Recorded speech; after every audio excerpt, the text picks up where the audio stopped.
Julia Dweck, a K to 5 gifted and talented teacher, and you can find her on Twitter at Gifted Talks.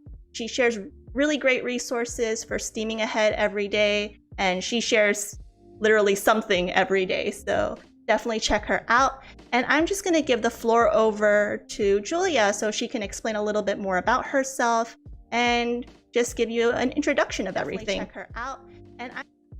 Well, first of all, I wanted to say thanks, Nicole, for having me here today. Julia Dweck, and I've been a big fan of Elementari and have tried it out. Full disclosure, have used it in my classroom, but even though I've learned some, that was a lot of it was due to your help and support, which you're amazing with that. You're always there if I'm in a pinch or students need a hand. You were always there to lead us in the right direction. So I'm looking forward to learning more today. And yeah, I'm a gifted teacher. I actually am a teacher who teaches gifted students. I don't look upon myself as gifted, but more just a teacher who is got a lot of passion for the profession, loves working with students, loves the process of learning and problem solving.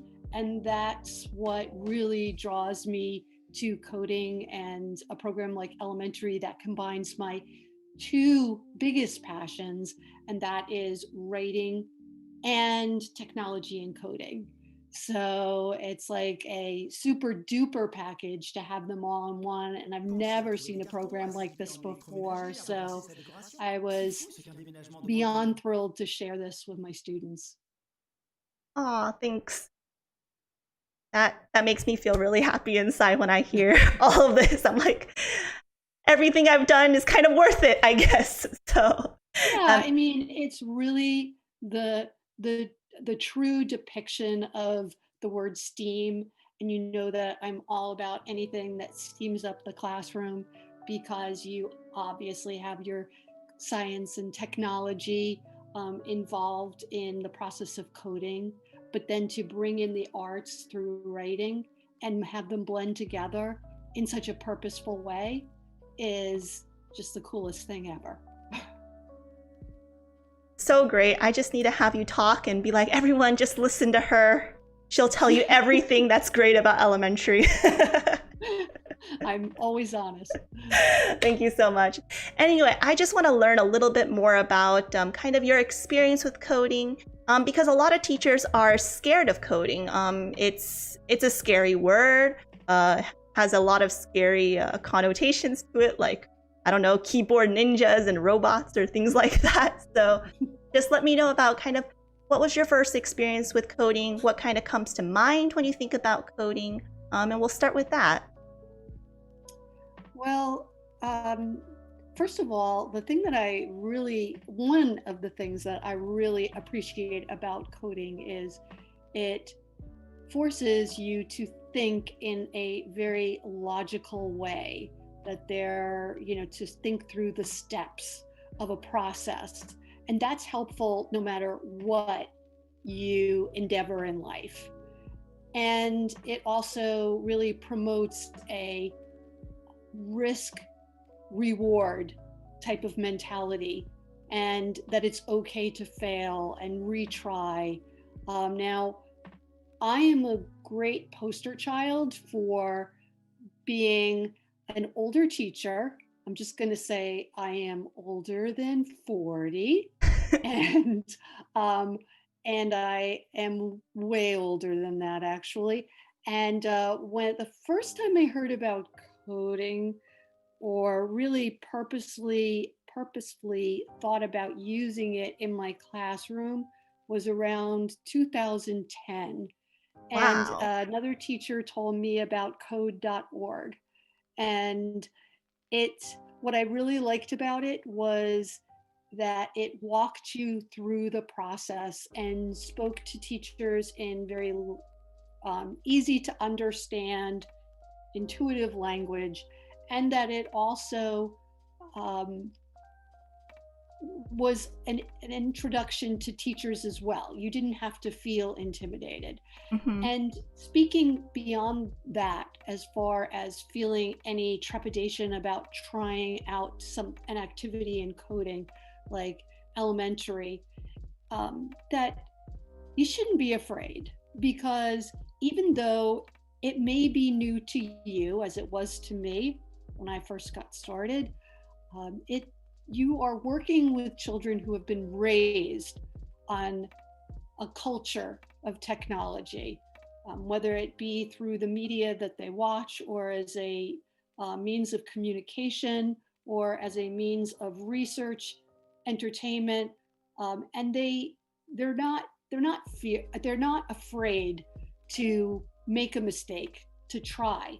As far as if you're trying something out for the first time and you're a little bit apprehensive, I think you can be honest with them about that. And that almost makes them supercharged to want to help you figure it out, and show you that it can be done. And a lot of times they'll figure out the solution to a problem before we do as adults. So I don't think that we need to feel that we have to be perfect all the time. And I think that we can serve as role models in going past any hesitations that we have. And that is a really good example to set for students in life as well. Did I answer your question, or did I ramble too much off the point? No, that was perfect. Yeah, I think you hit upon one really great thing, which is the students are super smart and they'll always figure it out. And that's why I always tell the teachers that I work with, because most of them are English language arts teachers. They have almost nothing to do with coding. Some of them don't even know what code.org is. And so when they hear about coding, most people are interested. They want to learn, and they just need that extra step. And usually the students are the ones who can help them take that extra step. And yeah, those are some really great words. And I'm definitely going to clip all of this and share it out, because it's really great to hear that you started coding like way before all of this in 2010. That was when coding wasn't as trendy as it is nowadays, where everything is like hashtag code for all. Back then, it was still something that people were struggling to understand, that it was actually, useful for schools or for students that are younger. And yeah, so great to hear that you started at that time. So refreshing for me. So yeah, so I just wanted to also ask about what kind of coding activities have you done with your students in the past? And before we get started with our own coding activity on elementary. So if you can just help us out. And I know you talked a little bit about code.org, but what else have you kind of done? So after trying code.org, I wanted to examine other purposes for coding with students. And so we tried robotics. And that's an interesting way also to show students that there's some type of productive outcome. Mm-hmm. And sometimes it can be within the computer, and sometimes it can be outside of the computer, communicating the computer to the robot. So that was a lot of fun, and gave students a way to work together in the real world towards solving a problem. And we've used different robots, from being involved with Wonder League to Sphero, and Ozobot. So quite a few different robots. And beyond that, we just started to get into using coding for design purposes. So I think that it's great to show students that coding has a multitude of purposes and functions, that it's not just code.org, which was a wonderful start, but how it can be used in many professions, and that coding is going to be a part of your life no matter what profession you get into in as you move on in life and in your careers. There are so many different avenues that you can explore with coding, that it's a very exciting and burgeoning field, and gives students of different passions the ability to plug in different ways to coding. Great. So yeah, speaking of coding in other fields, I don't know if I shared this with you, but I talked about it a little bit in my last episode where we were talking about visual coding software and how it could be used in the real world. And I discovered this one in particular, which is called Massive Software.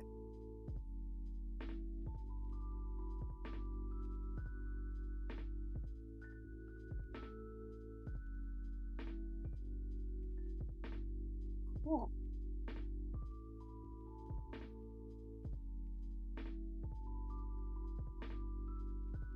Yes, yes. Mhm.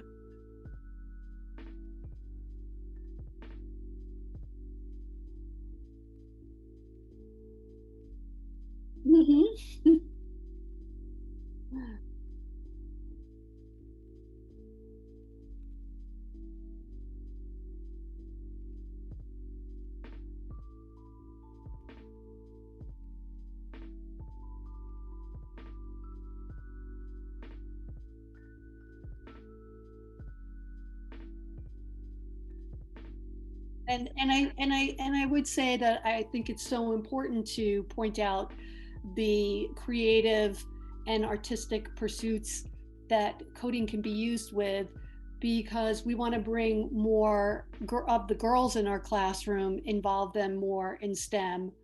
So m- many of the girls are excited about that creative aspect, and it just makes it seem so much more accessible to them. I find that some of them are reluctant in STEM endeavors, and they have just as much or more so ability than boys. So it's just another avenue, a program like Elementari, that opens the door for them and um, gets rid of some of that reluctance and hesitation, and opens their eyes to how exciting coding can be. Great. So let's get started now with our mini lesson. So today we're going to code a Mad Lib story. So a Mad Lib story is just like a fill in the blank story where you can, fill in the blanks for what the adjective is or what the name is. It's really fun. I love to do them, and I still kind of love to do them, especially when I teach like secondary language students, because I used to teach English as a foreign language when I was abroad in Taiwan. And this is one of the activities I really like to do with my kids because it's really fun and they could be kind of creative, but at the same time, they don't have to write everything because they can't really write that much. And in our case, we're going to just code one. So let's click on the button right in the top right-hand corner to get started. And we're going to open up a brand new project.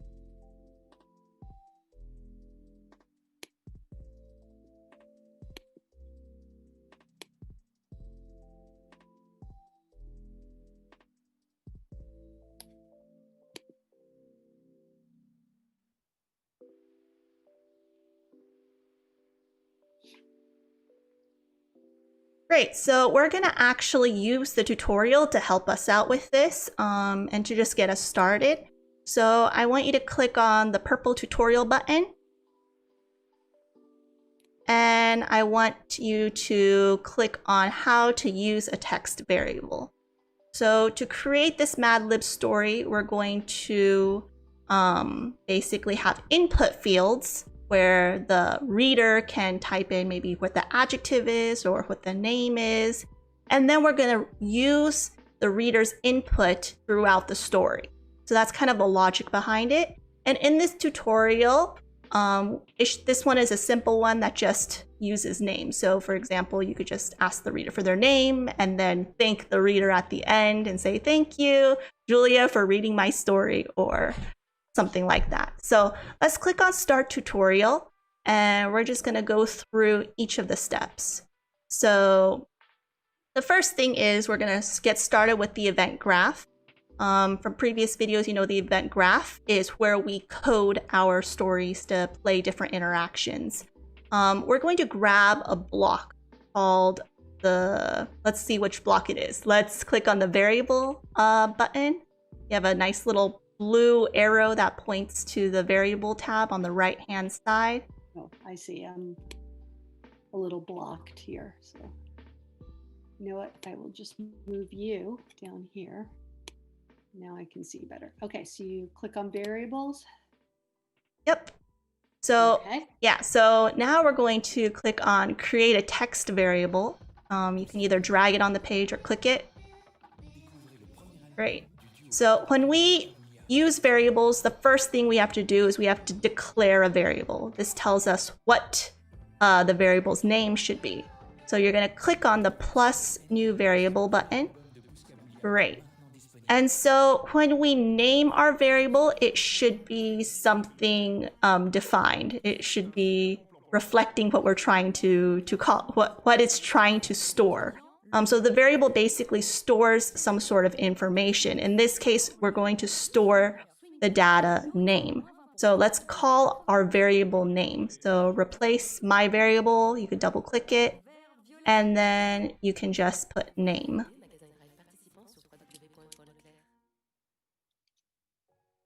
Okay, great. So variable names need to be unique. In this case, we only have one, so we don't really care too much. But if we wanted to use a different name somewhere else, then we would have to call it like name2 or name1 or new name. We can't use the same name for a variable. So let's click next. Okay. Great. So now you want to go to the layout design. Great. And here we're going to skip a couple steps because when you click on add text box, it's just going to plop the text in or plop the text box in. Okay, so you want me to click add text box? Yes, click on that. So what I'm going to explain now is what these curly brackets are.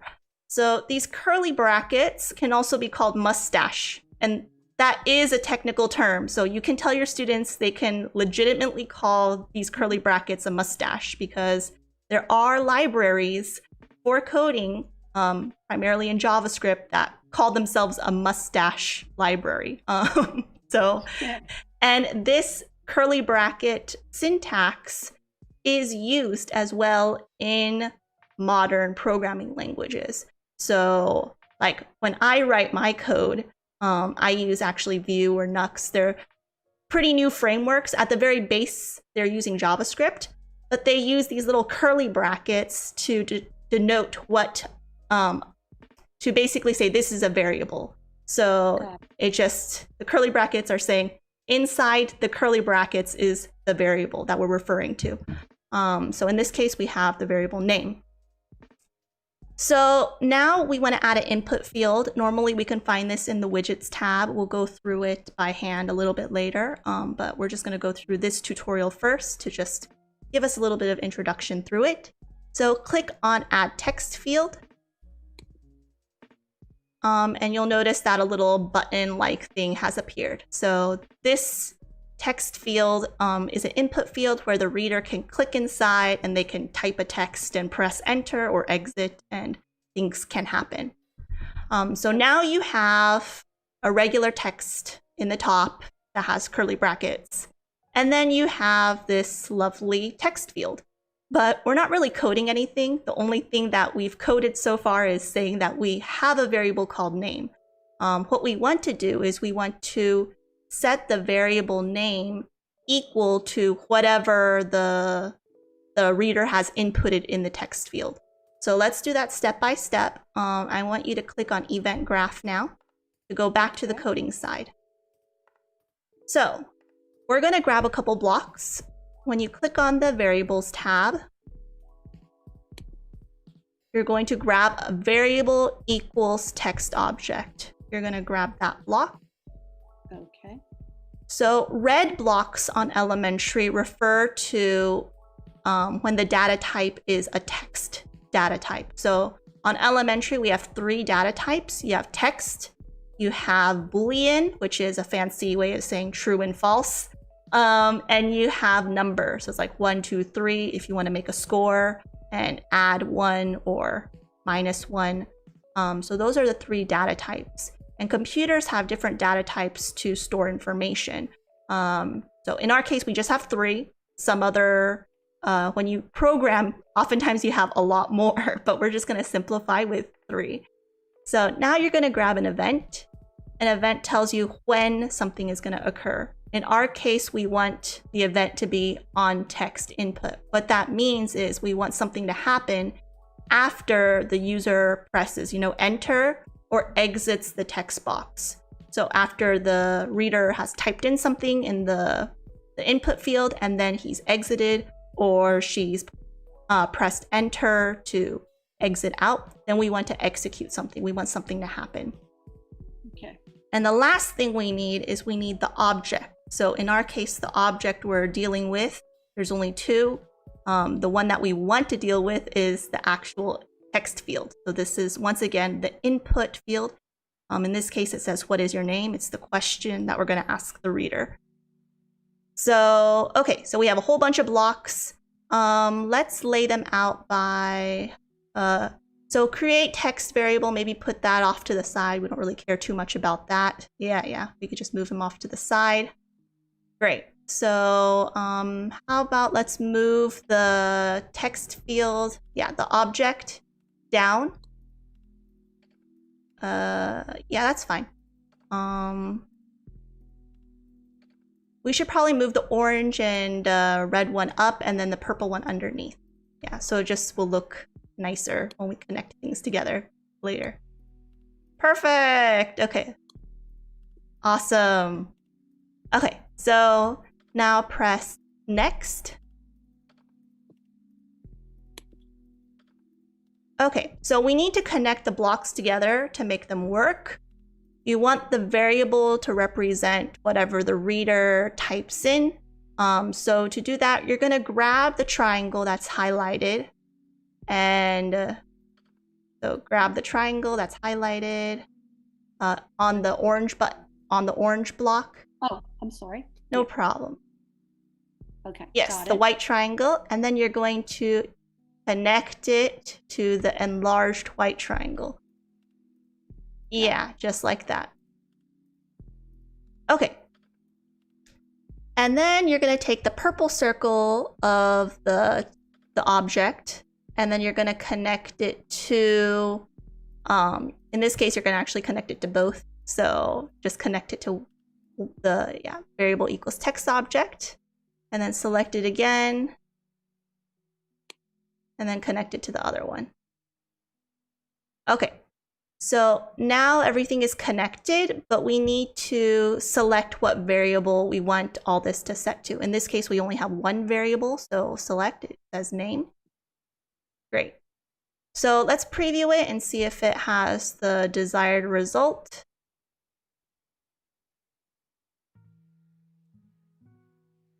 Okay, so click inside the input field and type in something. So what is your name? It's not Shulkia, although that would be interesting. I usually like to put Fluffy. I don't know. So I'm just like, my name is Fluffy. Well, if you do that to students, they'll call you that for the rest of the year. Yeah, it's okay. Okay, so now you want to either press enter or you can click on the canvas to exit. So you can, great. So now it says my name is Julia instead of my name is emptiness. Oh, got it. Okay, so exit out. We're gonna do a recap and then see if we can kind of do it on our own. Okay, so let's review our 3 blocks that we need. We need the object block. In this case, the object is the input field. So that's the text field that says, what is your name? Okay. Then we need the event. The event tells us when we're going to do something. In this case, we're going to do something when we finish typing in the text and when we exit the input. So on text input, when the text input is done. Okay, so what are we going to do? In this case, we're going to set the variable, which we called name. So set the variable name equal to whatever we typed in the text field object. So if you type in Fluffy, we're going to set variable name equal to Fluffy. If you type in Julia, it's going to be set to Julia, etc. So that was a lot. This is a very, very complex topic. So I always like to say, like, okay, first of all, when you introduce this, students should be minimum 3rd grade level. And they should already have an idea of what events are. And basically, once they work through this, they can just try to kind of copy it, essentially, and to see if they can make it work again. So another thing that you can do, you only did it once, but let's go back to preview. To really hammer in that a variable can be really anything that you type. It's set to Julia, but you can call it Fluffy and it'll say my name is Fluffy. And then when you type Julia, it'll say my name is Julia. So let's just try that. Or you could just put in like ASDF something here. So just you type. Want me to put in, I'll put in Fluffy. Yeah, you could put in Fluffy, press enter or exit. Yeah, my name is Fluffy. Now go back into the input field. And no, don't exit yet. Just try replacing. Yeah, you could call it like you could call it Nicole or Coco or whatever. Great. So you're really showing kids that wherever the variable is, it's going to change depending on what you set it to. So in our case, we're going to use the variable name throughout the story. So how do we do that? Well, let's exit out and we'll go back to the layout design. So let's go back to the layout design, which is the front side of the page. So click on the top button. Yeah, right here. So the things between the curly brackets or the mustache, that's how we declare our variable. So wherever our variable is set to, it's going to replace this curly bracket stuff. So when we put Fluffy, the curly brackets kind of disappear and it's replaced with Fluffy. And when we put Nicole, it's replaced by Nicole. So we can use variables throughout our game or our program. So let's create a new page. So click on the plus page. Yes.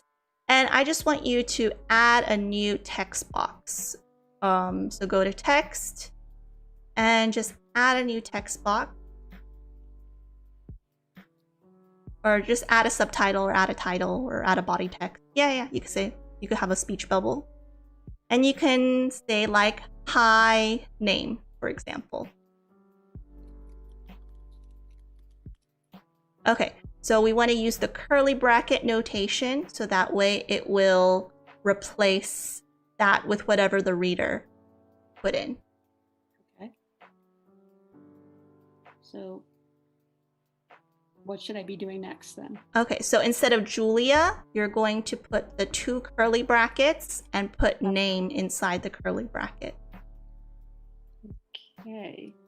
I haven't done this before, and I'm trying to figure out where the curly brackets are. The curly brackets are next to the P.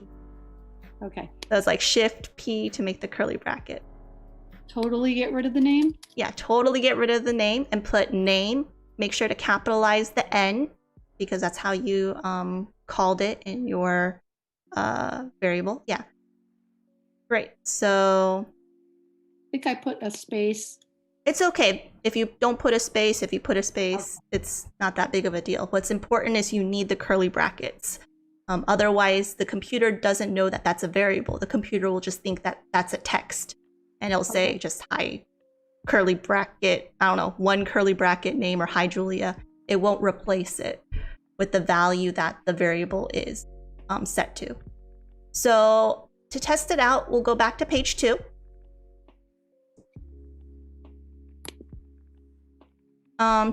Preview.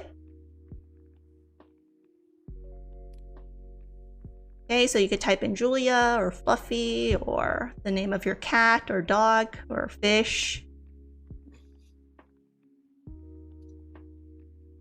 Okay, now swipe or click on the bouncing arrow, to go to the next page. And it says, hi, me. All right. So great. So you just used a variable, in this case, a text variable, to create your story. So we see this all the time when we play video games. We type in our name, and our name is used throughout the story. And now you can kind of do the same thing when you create your story.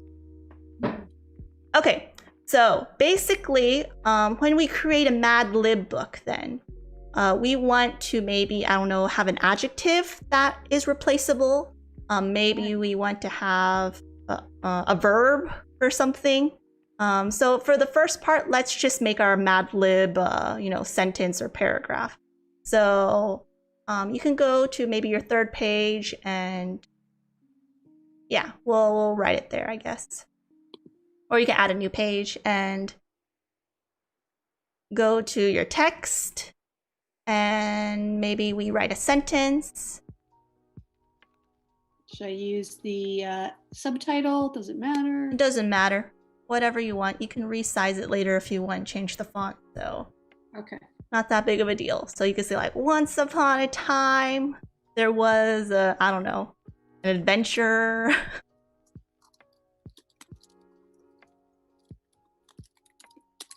I have a Band-Aid on one finger. That's why I'm like messing up a few times. No problem. You type pretty fast. So people have this misconception that all computer scientists type really, really quickly. But I have a friend who literally types with 2 fingers because he never learned how to type. I don't know how he does it. Yeah, well, I know that there are quite schools now who don't even teach touch typing, of the inventive typing that students have already taught themselves. Yeah, so I was like, oh, okay. Yeah, he works for Intel, by the way. So he's like working at Intel with his like little 2 fingers going like this. I'm like, and he's probably fast. All right. He's not fast. He's very slow because coding doesn't actually need you to be fast because most of the time you're just correcting your mistakes. So that's true, or at least that's what I do. So should I have left a space before teacher? If you want to put an adjective.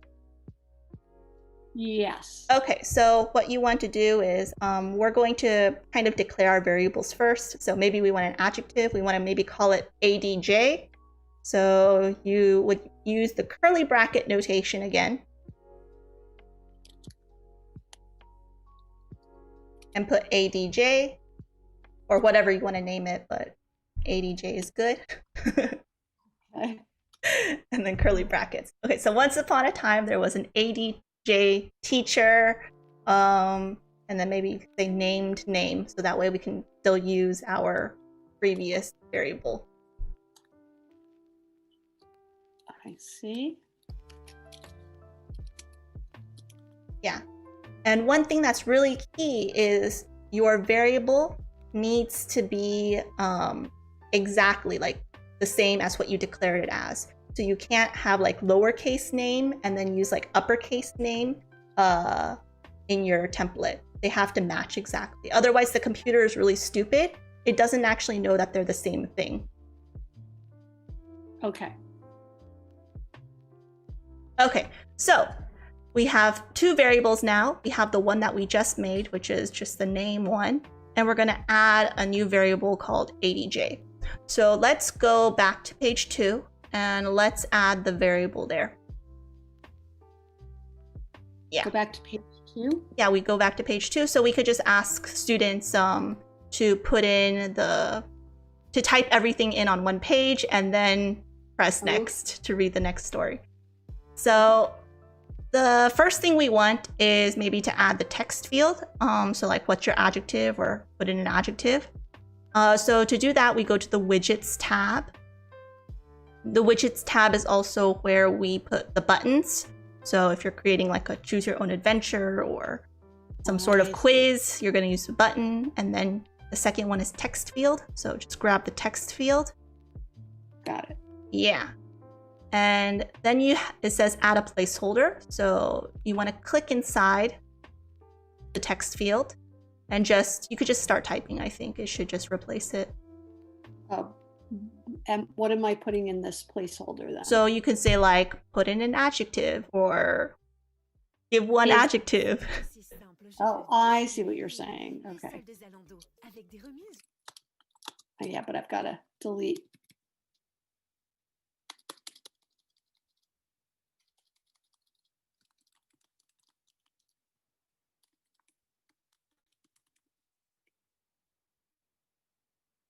All right, great. So you can also extend the input field. So like, what is your name? You can extend it so it's one line instead of an awkward 2 lines. So you want to click out first because you're editing right now. So yeah, click yes, and then grab the left. So this is to make it bigger and smaller. Yeah, grab this one and then you can just drag it. Great. So that way you have kind of your 2 input fields kind of aligned. Got it. So in order to do like easy testing, you can just like where it says my name is, curly brackets name, you can also put curly brackets ADJ, just so that you can test on one page and you don't have to, go to the page 3 in order to test it all out. So you just click inside. You can add a new one or you can use the same one. Oh. So yeah, you could just put curly bracket again.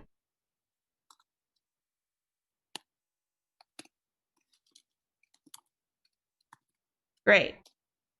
Okay, so now we have to code everything, and basically we do the same thing that we just did, except without the tutorial now. So let's see if we can figure that out.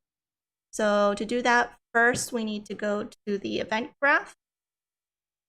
And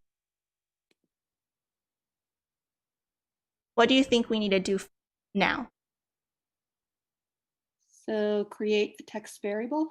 Yep. So to do that, what do? So you need to create a new text variable. So I'm going to click new variable. Great. And move this out. New variable, my variable. No. I already forgot. So you can, you can replace it. Okay.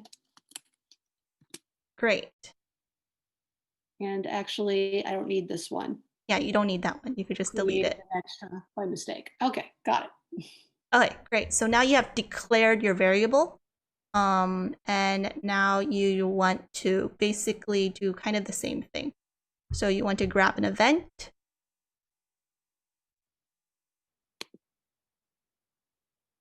And it's going to be on text input again? Yep, it's going to be on text input again. So do I use the same one? No, unless you want to trigger it on the same. Oh, I see. Okay. Yes, that makes sense. All right. So since we're triggering a new object, you can make it bigger also, the event graph, so it's easier for you by clicking on the little square box thing next to the trash can in the middle. It makes it full screen. Right. Okay. And then I'm going to get my object. Mm-hmm. And that is going to be add an adjective? Yes.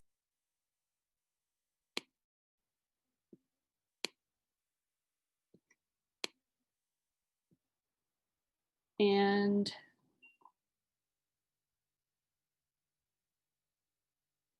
then I'm going to do my variable, which is going to be. Yep. Set the This variable one? to the text object. Yes. Perfect.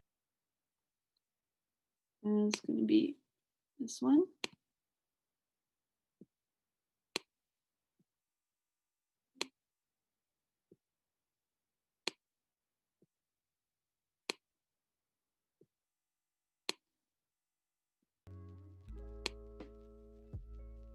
Is that it? Did I do it? Yeah, that's it. Let's try it.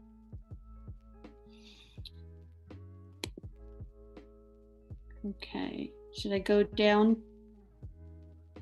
You just want to click on preview right now, since this is where you're setting the variable to be. So try adding in an adjective.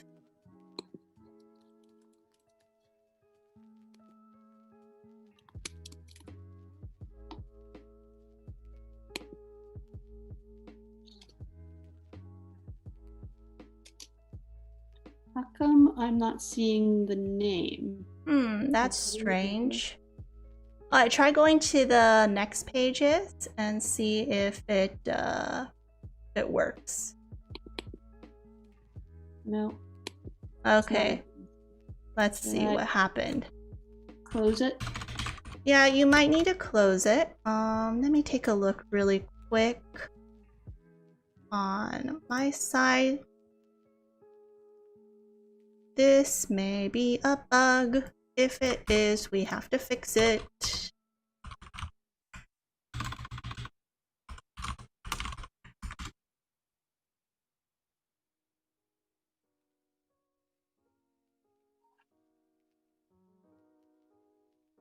Dun dun dun. And that's okay, because I mean, this is very authentic to the real world. So. Let's see. Oh, it works for me on my side. Let's how about you just try to refresh the page and see if that will make things kind of work. Yeah. All right.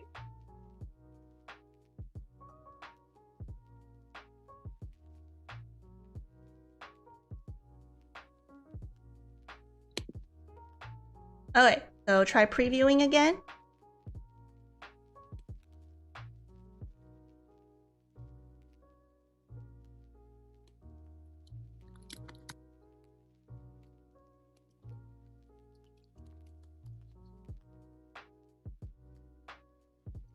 And when you, okay, great. So now it seems to work. I don't know why it was not working earlier. Strange. So let's switch to the next. Should I have had silly before? No, because in this case, you put the name before your adjective in your string. So I know. So I'm saying, so it shouldn't have come, the adjective shouldn't have come before the name in the string. It doesn't matter. Well, I mean, it's up to you how you want your story to be. So in this case, in this case, it doesn't really make sense, but it was just really for testing purposes, this page, because your Mad Lib story will happen on your fourth page. So let's try going to your fourth page.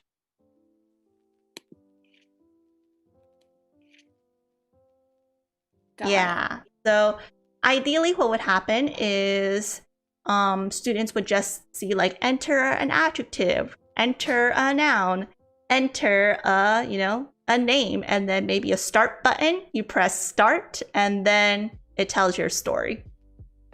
So if I was doing this with a student, would I introduce it just the way you did with the tutorial and take them through as you did with me, and then have them create their own Mad Libs that they share with each other? Is that like a process how you would do it?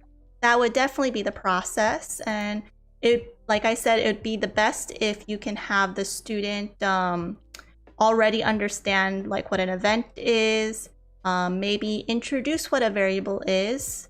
It could just be like, okay, a variable is, you know, it's a name, and basically we use this name as kind of like a container and it stores some sort of value. And usually people will use score, right? That's the typical example. We're gonna have a score.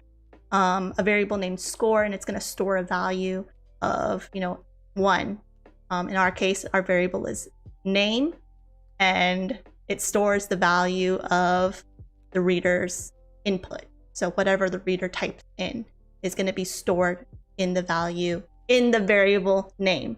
So it's a very, I think, abstract concept. If they have already experience using variables in math, it makes it easier.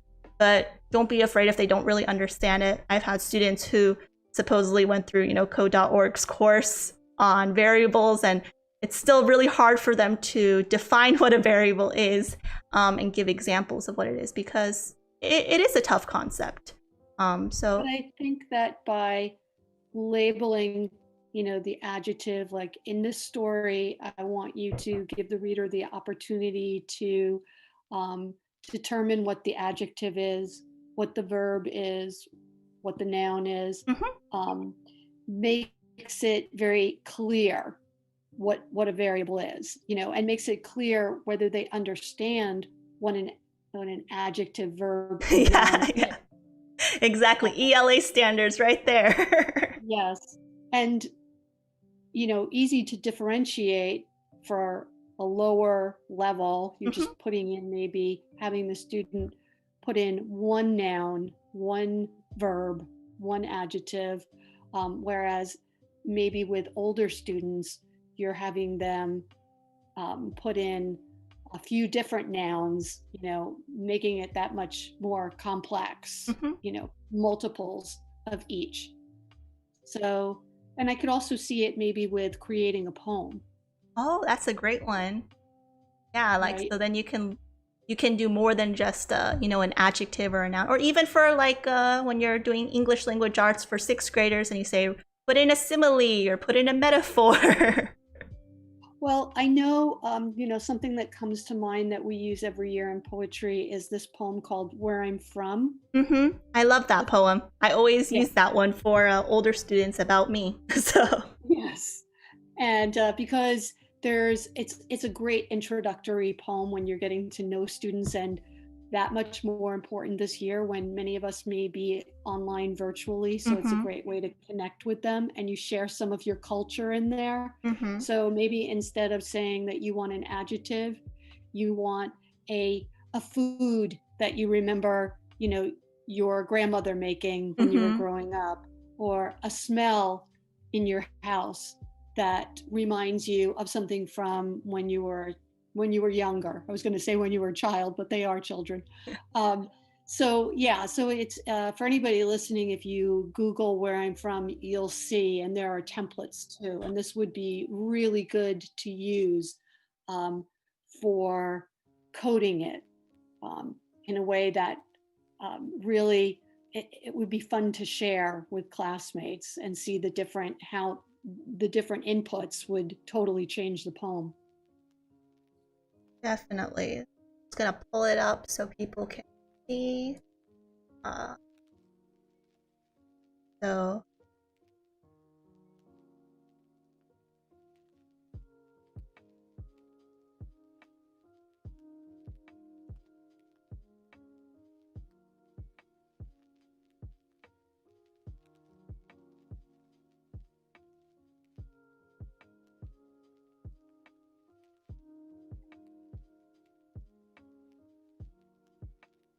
Yeah, for some reason, I can't recall.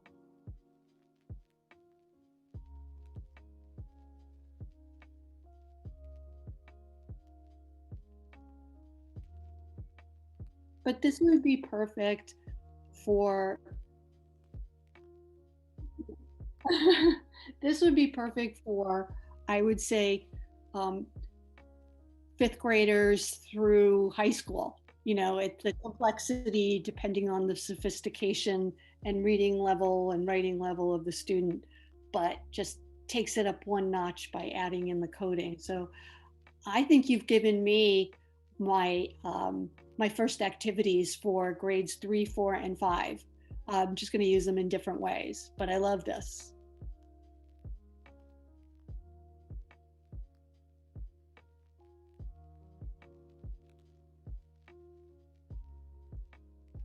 been out of power So it's quite crazy over there. But I don't know if you have any questions for me for the last couple, 10 minutes or so while we wrap things up. And if you have any questions about how maybe to utilize this, or I don't know if you have any other ideas to share with anybody else out there who's interested in just more activities for their kids for remote learning or for blended learning purposes. Are you talking to, I feel like Robert De Niro, are you talking to me? Are you talking to? Well, our chat is very quiet, so I guess I'm talking to you. Okay. Okay. Well, I think that this, we talked about before about the reluctant STEM girls. On the other hand, we have the reluctant reading and writing boys. And although I hate stereotypes, and I think that we should always strive to shatter them and show students that they have the ability, even when they're fearful, go ahead and try. We sometimes have to entice them in order to get them to fulfill their true potential. And so that's another really great part about the elementary program, that I had boys last year, we tried it out in 3rd grade, and I had boys who didn't feel very confident with writing. But then when they look through the images, and you have a great catalog of really fun images that are engaging, they're colorful, and they really ignite your imagination. So once they got playing around with the different images, it's kind of like the Lucy Calkins program, which we're using at our school. Imagery can sometimes stoke the imagination for a story. And so it was really a very good symbiotic relationship. I had boys who needed the encouragement, gaining it through the graphics and illustration, and girls who were very strong in writing, and they were just diving in there and then working the other way, looking for the ways to bring their stories to life through coding. So it was really a win-win situation on both sides. Great. And I just wanted to share one last thing. So when you're creating your own Mad Lib story, you don't have to code everything over and over and over again. We have a duplicate page function that makes things very, very easy. So let's just try that so you can take a look at that. So go to, in the page, the plus page button, there's a little downward triangle. So you're going to click on the downward triangle. Yeah, that one. And then you go to duplicate page. It's at the bottom. Yeah. So you're going to copy the selected page. So now I want you to go to the event graph on page 3, which is the page that we copied. So go to the event graph. Yep. And you'll notice that all the code is here. The change, can you figure out what the change is? The change. So what's the difference? Oh, I see. Yeah. So the variable is now got like a prefix, no, a suffix. Yeah. So once again, variables have to be unique. You can't have a variable with the same name. So we automatically create a new variable name when you copy the page. So all you have to do now is on layout design, you just have to change your what's in the curly brackets to whatever the new variable is, or you can, rename it and therefore name it. I think it was like name 8 or something, an adjective. I don't remember what it was. yeah, that's what it was. So it just has to reflect. Yes. Whatever that you have programmed. Yes. In the event. Got it. So you can then try it out and everything should work. And so if I go back here, 3, I believe. 3.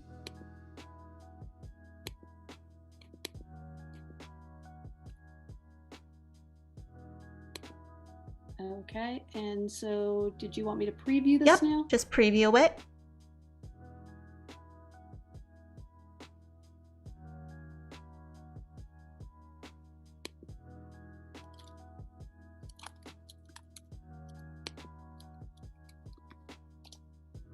Got it. So that way it's very, very, very simple to just kind of use the same template over and over again. In this case, we didn't do page 2, so there's nothing, there's no adjective and there's no name. Right. Yeah. So if you wanted to do like, for example, maybe you want every page to ask a question. You could just code,